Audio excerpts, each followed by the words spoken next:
आजकल दिन पता नहीं कैसे गुजर रहे हैं कि सुस्ती, थकावट, बोरियत, किसी काम करने को दिल ही नहीं चाह रहा होता। बस दिल चाहता है ठंडे ठंडे कमरे में, या फिर अगर कूलर लगा है तो कूलर के सामने बस बेड पे लेटे रहें, मोबाइल स्क्रॉल करते रहें और कुछ भी ना करें। लेकिन जो हम हाउस वाइफ होती है ना, या जो बच्चों वाली होती हैं, जॉइंट फैमिली सिस्टम में रहती हैं, डिफरेंट उसमें होती हैं, तो चाह कर बिना आराम नहीं कर सकते। घर के काम तो खुद ही करने हैं, चाहे जल्दी करें, देर करें, फटाफट से उठ के उसी टाइम पे करें, लेकिन करने खुद ही होते हैं। और ख़ास तौर पे जिनके पास ना होममेड है, ना कोई हेल्पर है, उन्होंने अकेले सारे घर को मैनेज करना होता है। तो से 10 मिनट में हम सारे काम कैसे करेंगे और अकेले ही सारे काम मैनेज करने हैं, तो आप इस रूटीन को ज़रूर फॉलो करें। अस्सलाम वालेकुम जी, क्या हाल चाल है? होपफुली आप लोग ठीक ठाक होंगे और खुशबाश होंगे और बहुत अच्छे से टाइम गुजर रहा होगा। तो सुस्ती भरे दिनों में हम काम को फटाफट से 10 मिनट के अंदर कैसे करेंगे, तो ये मैं आज आपको बताऊंगी। मैं भी आपकी जैसी आम सी बंदी हूँ जो कि सुस्ती की मारे काम करने को दिल नहीं चाहता, लेकिन लेटे लेटे दिमाग में सारे काम घूम रहे होते हैं। दिल चाहता है कि बस कोई जादू की छड़ी घुमाए, आँख खोलूं तो सारे काम हो चुके हों।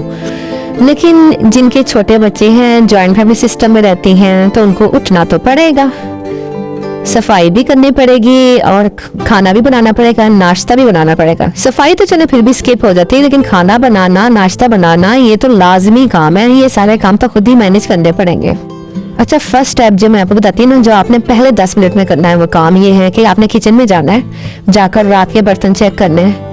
पहले तो कोशिश किया करें रात को इस सारे बर्तन समेट के किचन को साफ सुथरा चमकदार करके जाया करें, ताकि सुबह का जो टाइम है ना वो आपका बच जाए। लेकिन फिर भी समटाइम रात को थोड़े बहुत बर्तन हो ही जाते हैं दोबारा से, तो आप इनको वॉश कर लेना है। और दूसरा काम आपने क्या करना है, फौरन से आटा गूंद के रख लेना है, ताकि जब तक आटा ठहरेगा, उसको थोड़ा स्टे चाहिए होता है, तो आप दूसरे काम जो है किचन में, जैसे कि किचन में इस्तेमाल होने वाले टूल्स रखें, अपने सामने रखें, और कप्स वगैरह वॉश करने दोबारा से। कुछ बर्तन ऐसे होते हैं, आजकल बरसात के दिन है, कोई छिपकली जानवर वगैरह गुजर ही जाते हैं, तो आप उनको हल्का सा पानी लगा के दोबारा से वॉश करके रख लें। फिर इतनी देर में आटा ठहर जाएगा, तो फिर आपने काउंटर या शेफ काउंटर पर आपने ना रोटियां पकाने खड़े हो जाना है। और रोटियां आपने जल्दी जल्दी पकानी है, ताकि आपको पसीना वगैरह ये सब कुछ ना आए। तो जब आपने रोटियां पकानी है ना, तो आपने क्या करना है, एक कपड़ा, रुमाल या फिर कुछ भी कॉटन का ना आपने बिछा लेना है, ताकि शेल्फ काउंटर जो है ना वो गंदा ना हो। बस आप कपड़ा समेटें, झाड़ें और शेल्फ काउंटर साफ, तो यहाँ पे टाइम बच गया ना आपका। खैर, मैं आपको यहाँ पे बता दूं, मैं यहाँ पे कढ़ाई बना रही हूँ। आज काफ़ी दिनों के बाद मैंने जो है वो कुर्बानी का गोश्त निकाला था, तो मैंने सोचा चलो इसकी कढ़ाई बना लेती हूँ। तो बात तो हुई थी कि हम सुस्ती के टाइम पर जो है ना काम को कैसे जल्दी ख़त्म करें। जब नाश्ता आप बनाने खड़ी होती ना, आपने एक इंसान का नहीं बनाना, आपने सबको उठाना है, फटाफट उठाना है, बार बार जगाना उन्होंने कि मैं नाश्ता बनाने लगी, गरम गरम। जिसने भी खाना ना फौरन से टेबल पे आ जाइए, या जहाँ पे भी आप दस्तरखान लगाते हैं ना वहाँ पे आप उनको बिठाएं, तो ताकि जब तक आपका नाश्ता बने सारे उठ के फ्रेश हो जाएं। जिन्होंने शावर लेना वो शावर ले लें, जिन्होंने ब्रश वगैरह करना है ब्रश कर लें।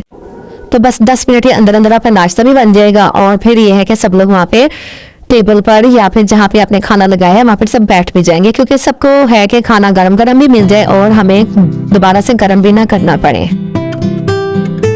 मेरी जो आदत है ना वो ये है कि सुबह के टाइम पे मेरा एनर्जी लेवल बहुत ज़्यादा अप होता है, और वैसे भी अल्हम्दुलिल्लाह कोई भी टाइम हो मैं सारे काम जल्दी जल्दी मैनेज कर लेती हूँ। लेकिन मैं इंसान हूँ, फिर भी कोई ना कोई दिन ऐसा होता है कि मेरा दिल बिल्कुल भी नहीं जा रहा होता काम करने को, ना नाश्ता बनाने को, ना कोई काम करने को। तो ऐसी सूरत में मैं पता क्या करती हूँ, मेरा खाने को भी दिल नहीं जाता। जब गर्मी ज़्यादा हो ना, तो मैं फिर मैंगो शेक, फालसे का शरबत या फिर स्कंजीबीन बना के ना फ्रिज में रख लेती हूँ, या फिर फ्रेश बनाना हो तो फ्रेश बना लेती हूँ। तो फिर ये है कि वो मैं घंटे 2 घंटे बाद ना उसे पीती रहती हूँ। उससे ये है कि मैं एक्टिव रहती हूँ और मेरे अंदर जो है ना एनर्जी लेवल जो है ना वो बूस्ट अप होता रहता है। तो ऐसा आप भी किया करें, जिस दिन आपका एनर्जी लेवल जो है वो थोड़ा कम हो, आप छोटे छोटे काम से स्टार्ट लें। तो इससे क्या होगा कि आपके जो काम है ना वो आहिस्ता आहिस्ता सिमटना शुरू हो जाएंगे। ऐसा होता है ना कि जब हम बिस्तर पर लेटे होते हैं हमारे दिमाग में सारे काम चल रहे होते हैं कि अब इसको ख़त्म कैसे करना है। तो बस आपने उठना है, सबसे पहले अपने कमरे की चीज़ें समेटनी है। कमरे की चीज़ें समेटने के बाद जो आपके जो ड्रॉ वगैरह है, ड्रेसिंग टेबल है, उसके ऊपर की सारी चीज़ें वगैरह उठानी है, समेटनी है। तो जब आपके काम सिमटते चले जाते हैं ना, तो फिर आपके दिल को सुकून होना शुरू हो जाता है। फिर आपके अंदर जो है ना एक एनर्जी लेवल जो है ना बढ़ना शुरू हो जाता है। और फिर आप साथ के साथ अगर खाने को दिल नहीं चाह रहा तो जो भी अपने फ्रिज से बना के रखा हुआ है शेक वगैरह वो ले लें, ताकि आपको खाली पेट महसूस न हो, क्योंकि खाली पेट भी अक्सर काम नहीं हो रहा होता। तो बस हम काम करने को दिल ही नहीं चाह रहा था, सुस्ती छाई हुई है, थकावट छाई हुई होती है कि बस उठे, कौन नाश्ता बनाए, कौन क्या करे। अपने अंदर से के इंसान को ना जगाया करें कि बस अब मैंने उठना है, हमने दिमाग को वॉर्न करना है, अपने ब्रेन को हमने देना है कि इंटीमेट करना है कि हमने बस उठ जाना है और काम करना। तो देखिए आप कितनी आपके अंदर जो है ना फुर्ती आती है और आप काम करना स्टार्ट हो जाती हैं। पहली बात यह है कि जब आपने कमरे को समेट लिया, आपने सारी चीजें समेट ली, सफाई ना भी की, झाड़ू पोंछा ना भी किया, नहीं भी दिल कर रहा था तो छोड़ दें उसे। बस आपने ना अपना रूम आधा से ज्यादा जो है ना वो आपका नीट क्लीन होना शुरू हो जाता है। यकीन माने एक बार बिस्तर छोड़ने की देर होती है, फिर ऐसा मूड बनता है ना कि भागम भाग सारे काम हो जाते हैं। और एक और भी वजह होती है कि जब हमें सुस्ती थकावट छा रही होती है, हमारा बिस्तर छोड़ने को दिल नहीं चाह रहा होता, कि कोई ऐसा भी होता है कि कोई लड़ाई झगड़ा घर में हुआ होता है या किसी बात को लेकर हमें बहुत ज़्यादा टेंशन होती है, कि परेशानी होती है। तो ऐसा ना सोचा करें, काम तो आपके टाइम पे हो रही है, वो आपके सोचने से खत्म नहीं हो जाएगा, वो अपने टाइम पे ही, ये फितरी अमल है कि सोचें आती हैं। लेकिन इन सोचों के ऊपर हमने हावी होना है, सोचों को अपने ऊपर हावी नहीं करना। सारे काम टाइम से करते चले जाएं, टाइमली करते जाएंगे ना। और अगर बिस्तर में पड़े रहेंगे ना तो काम नहीं होने के, काम वहीं के वहीं पड़े रहेंगे। औरत जो होती है ना वो एक घर की वजीर आजम होती है, तो जो वजीर आजम एक्टिव होगा तो बाकी सारे जो घर के रहने वाले लोग हैं ना वो खुद ब खुद एक्टिव होंगे।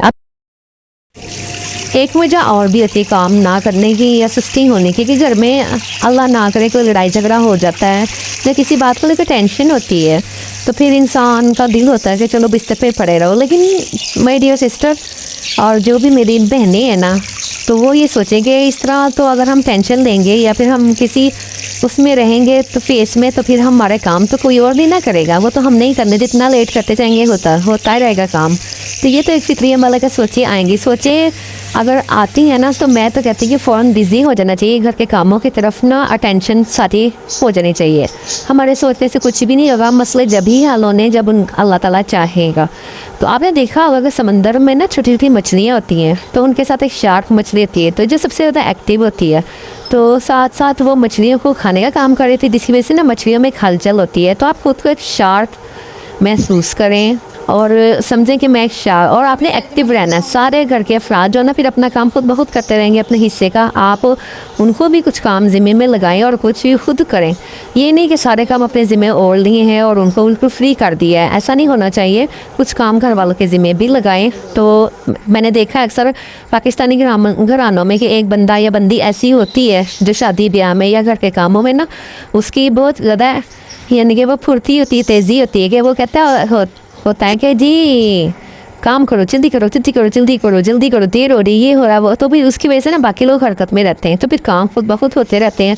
तो जी जनाब, जब इस तरह होता है ना, जब इंसान के अंदर फुर्तियाँ आती हैं, तेज़ियाँ आती हैं, तो बस फिर झाड़ू पोंछा भी हो जाता है। फिर अगर एक आध दफ़ा अगर सफाई स्किप भी हो जाती है ना तो कोई मसला नहीं है। तो आज के लिए इतना ही। होपफुली आपको काफ़ी ज़्यादा मोटिवेशन मिली होगी, इन्फॉर्मेशन मिली होगी, तो आपका दिल भी काफ़ी बड़ा हुआ होगा। थोड़ा सा दिल और बड़ा कर लें, चैनल को कर लें सब्सक्राइब। इंशाअल्लाह ताला इसी तरह की मोटिवेशन वीडियोस और अच्छे अच्छे टॉपिक्स लेकर आती रहूँगी। तो आप लोग अपना रखना है बहुत सा ख्याल, परेशान नहीं होना, और अपनी आप ही के लिए भी दुआ करनी है, अपने लिए भी दुआ करनी है। अल्लाह हाफिज़।